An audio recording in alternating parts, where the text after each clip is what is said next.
Okay, for our first unit, our writing is a personal narrative.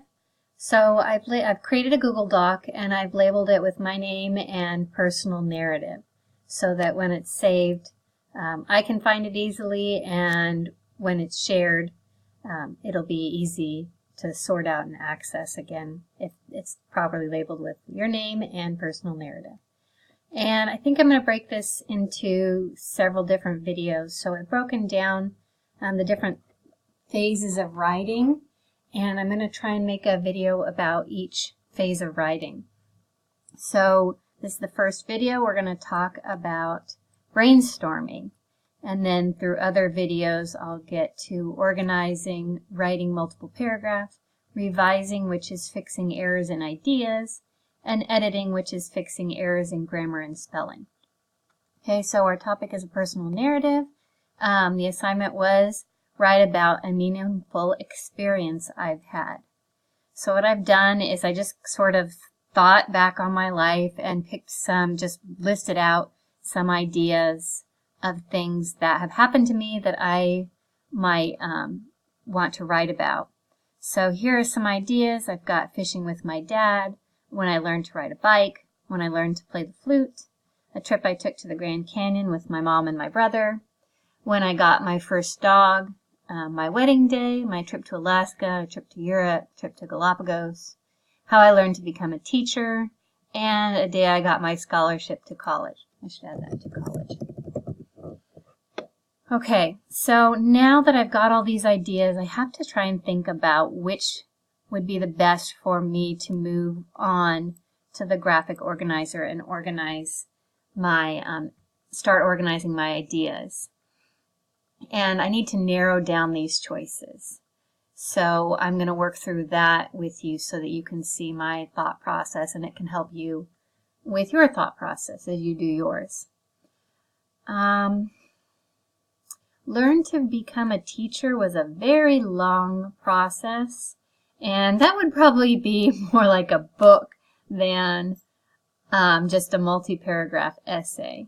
So I'm going to cross that one out. Where's my little? So I just decided to use a highlighting gray. So that kind of shows, the gray shows that it's probably not going to be the best idea for this. So, and the reason I chose not to write about this one is because it's too big a topic. So that's probably not going to be one that's going to work.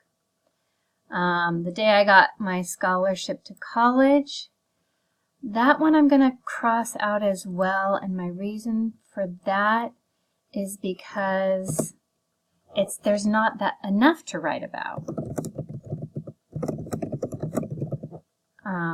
That one was pretty much, I did the essay that they asked, and then I got a letter that said, yay, you got a scholarship. So there isn't first, next, then last really about this topic, because there was sort of a beginning and then there was when I got the scholarship.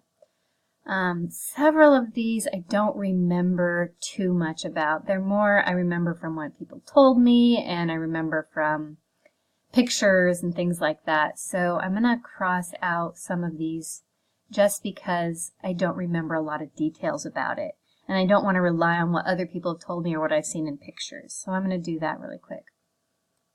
So I just crossed out with just a different color the ones that I don't feel I remember enough details about to make a good essay.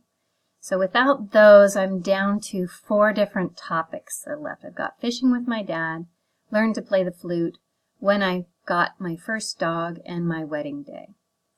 And my wedding day, well, it was an awesome day and it was a lot of fun. I want to consider my audience, and my audience for this is my students. And I don't think this is a topic that is going to be relatable to 9 and 10-year-olds because you haven't experienced your wedding day.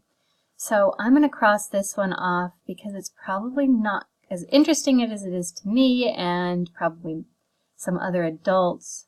It's not going to be that interesting to this audience, which is all of you. So that one is out. That leaves me 3. I do remember some about when I got my first dog. And even though fishing with my dad was actually a long time ago, it was a really memorable experience, so that one might be a good one.